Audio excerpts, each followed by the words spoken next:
చాలామంది కపుల్స్ అడిగేది లేక వాళ్ళకున్న ప్రాబ్లమ్స్తో కామన్గా వచ్చేది ఏంటంటే ట్యూబ్స్ బ్లాకేజ్ అనమాట. ట్యూబ్స్ బ్లాక్ ఉంటే ఏం చేయాలి? సో 2 ట్యూబ్స్ ఏమన్నా బ్లాక్ ఉంటే సో వాళ్ళకి న్యాచురల్గా వచ్చే ఛాన్సెస్ జీరో. ఆల్మోస్ట్ జీరో అనమాట. దీన్ని మనం ఎలా కన్ఫర్మేటరీ 100% కన్ఫర్మేటరీ టెస్ట్ అనేసరికి అది లాప్రోస్కోపీలోనే తెలుస్తుందండి. లాప్రోస్కోపీలో ట్యూబ్స్ ఓపెన్ ఉన్నాయి అనేది కన్ఫర్మ్ చేసుకున్నాక దాన్ని మనం అప్పుడే రీకాన్యులేషన్ అంటాం అనమాట. ఒక గైడ్ వైర్ లాగా పాస్ చేసి మనం ఓపెన్ చేయొచ్చు. సో ఓపెన్ అయితే వాళ్ళు తర్వాత న్యాచురల్గా కొన్నాళ్ళు ట్రై చేయొచ్చు. లేదు మనం ఓపెన్ అవ్వట్లేదు అని అంటే సో 2 ట్యూబ్స్ బ్లాక్ ఉన్నప్పుడు ఇంకా లాప్రోస్కోపీలో కూడా కన్ఫర్మ్ అయింది అంటే సో ఇంక డెఫినెట్గా వాళ్ళు ఐవీఎఫ్కి వెళ్తేనే వాళ్ళకి ప్రెగ్నెన్సీ వచ్చే ఛాన్సెస్ బాగుంటాయి.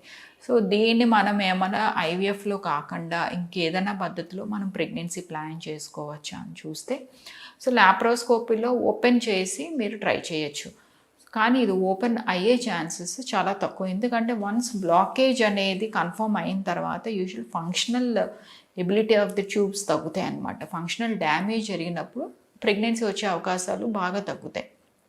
సో దీనికి బెటర్ సొల్యూషన్ ఐవీఎఫ్. ఇందులో ఏం చేస్తామంటే ఆడవారి యొక్క ఎగ్స్ అనేది కలెక్ట్ చేసుకుంటాం.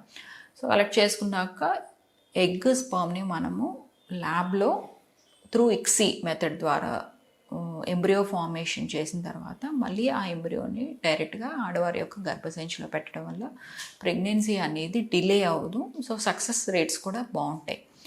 So IVF one of the indication ఏంటంటే ట్యూబ్ బ్లాకేజ్ అనమాట. సో ఇంకా ఏమన్నా మీకు దీని మీద డౌట్స్ ఉన్నా ఇలాంటి ప్రాబ్లంతో ఎవరైనా కపుల్ బాధపడుతున్నా లేదా ఫేస్ చేస్తున్నా డెఫినెట్గా రాజమండ్రి బ్రాంచ్ వచ్చి నన్ను కన్సల్ట్ అవ్వచ్చు. Thank you so much.